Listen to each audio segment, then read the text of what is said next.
727 angler here, and today we're going to be doing a variation of Norm Ziegler's Crystal Schminnow, and I'm going to turn it over to Chris to tell you what we're going to be doing today.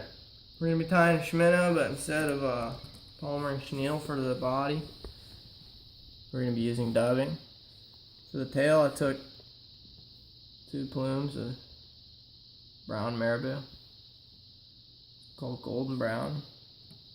Same thread, Vivas 140 denier in black. You tie back to where the thread hangs right near the barb. You want your tail to be 1.5 times the length of the shank of the hook, so measure it up. And trim off your excess marabou. Tie in right at that point.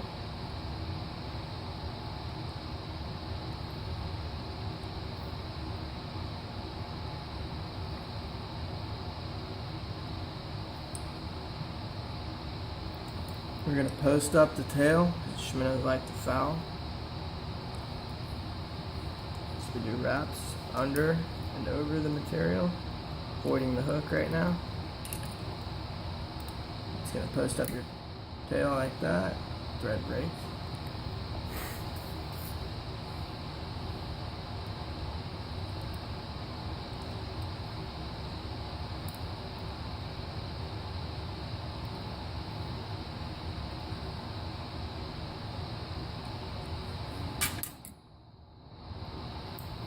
Now you have your tail posted up.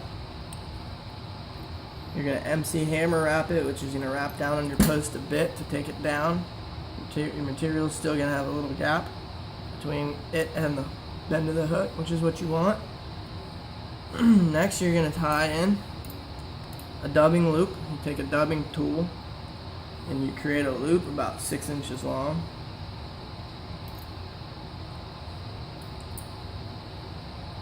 You tie back that loop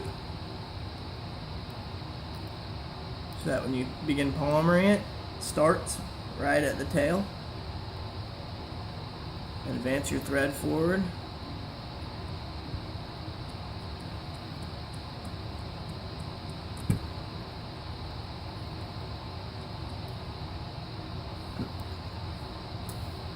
Move your bobbin out of the way. You grab some dubbing. I'm using Dave Whitlock series SLF dubbing. It's got some longer fibers in there, that's why I like to use it.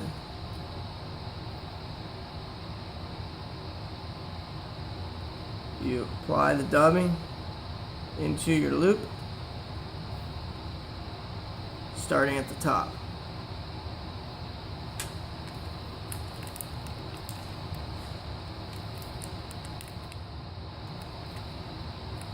Every time you grab some dubbing out, pull it all apart, separate it, clean it out, and then push it back together, kind of flattening it out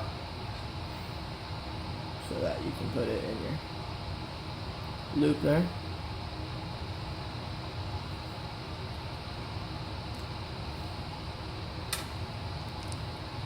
And this fly is very similar to the original Crystal Schminnow as far as the species you can target with it, right? Yes, just looks a lot better with dubbing than chenille. A lot more difficult to tie, but comes out a lot prettier.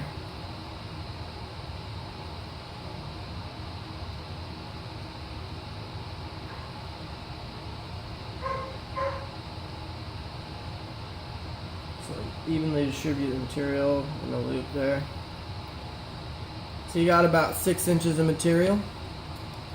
You pinch the thread at the bottom of the material and you spin your tool. Winds up the thread real tight.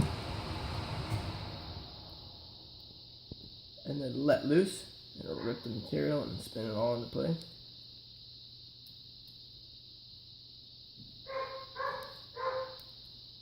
Next you can, I like to take my whip finish tool. It has a little hook on the end. You can go out and go up and down your dubbing and make sure all the goodies are picked out.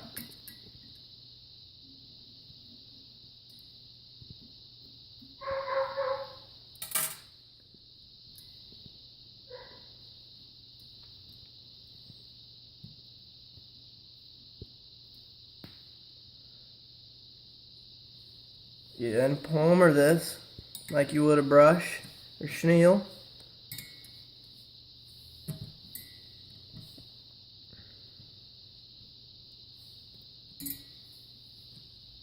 Every wrap you take, pull back on the material so that you trap as little as possible.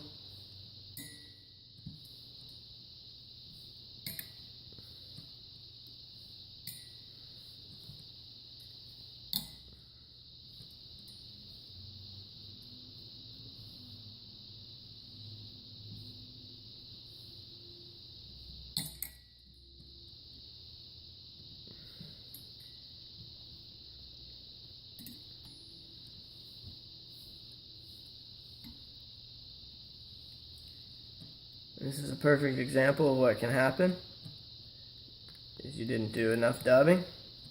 So you can trap off that loop, snip it, create another dubbing loop to finish off your fly about 3 inches in length, maybe 4. Advance your thread forward, do the same thing just to finish it off. Prepare your dubbing.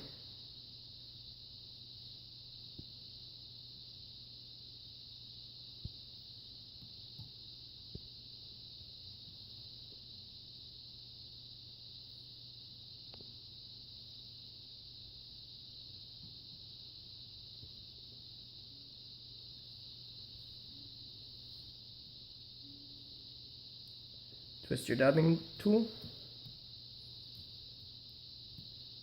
Let it grab the dubbing. Pick out what's necessary to pick out.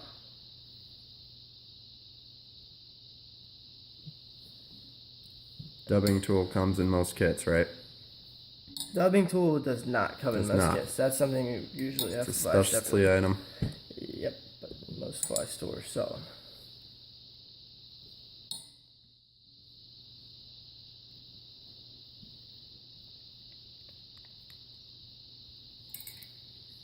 Unwind your thread once you reach the end of your loop and trap it off.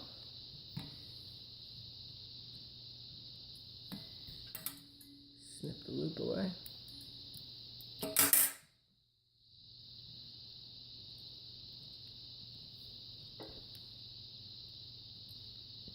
Do a few wraps back onto your dubbing to clean it up a bit. We'll finish it off. I don't use any eyes on this fly. I like to keep it classic.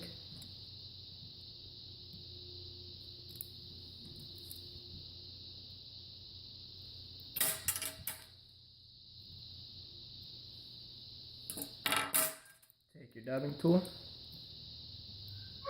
Go around the fly and pick out your dubbing.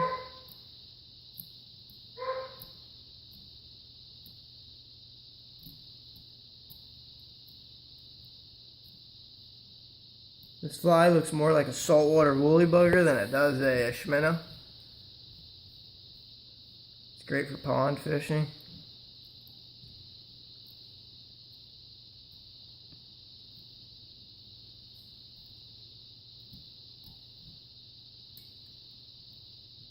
You can even buy a larger size bead like you would use on a nymph for the head.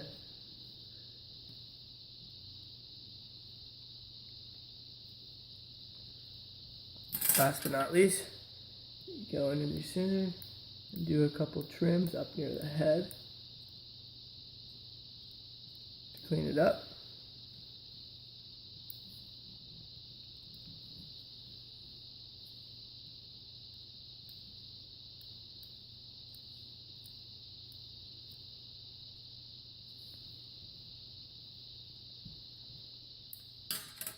And there's my variation of a Schminnow.